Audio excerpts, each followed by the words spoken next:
Yeah, that would have been my mother. She used to write, produce, direct, and act in pantomimes. And in the 60s, she put on small pantomimes in the village where I was brought up. So I probably started when I was about 5 or 6. I don't have a favourite. After all, the stories are basically the same. I just love the interaction with the audience. I like doing comedies, farces. I've done a few serious plays, but prefer to make an audience laugh.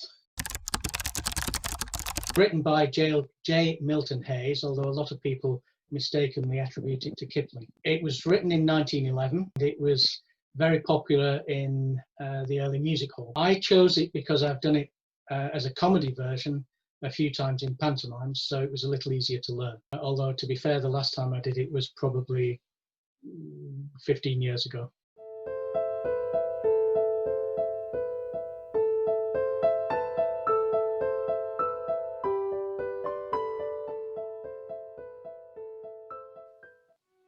There's a one-eyed yellow idol to the north of Kathmandu.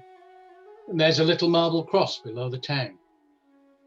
There's a broken-hearted woman tends the grave of Mad Karoo, and the yellow god forever gazes down. He was known as Mad Karoo by the subs at Kathmandu.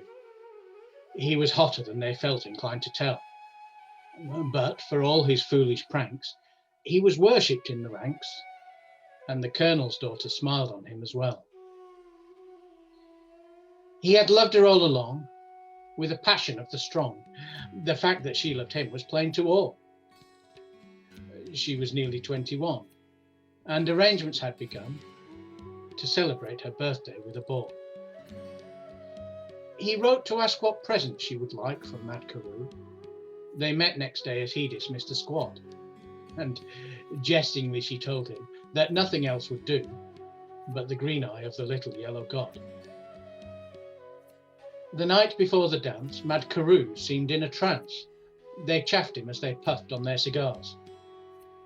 But for once he failed to smile, and he sat alone a while, then went out into the night beneath the stars.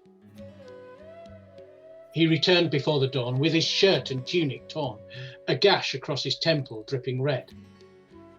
He was patched up right away, and he slept throughout the day, and the colonel's daughter watched beside his bed.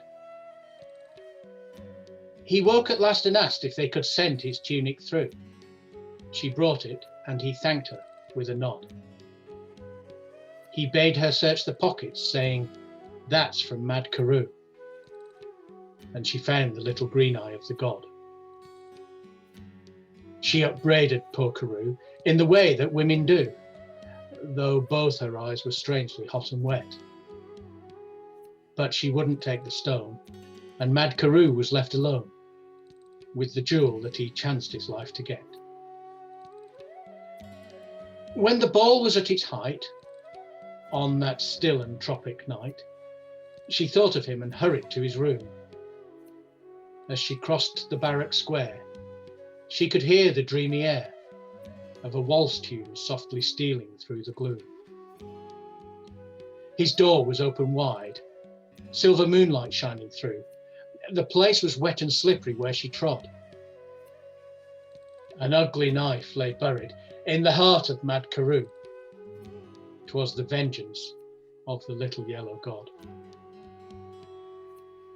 There's a one-eyed yellow idol to the north of Kathmandu. There's a little marble cross below the town.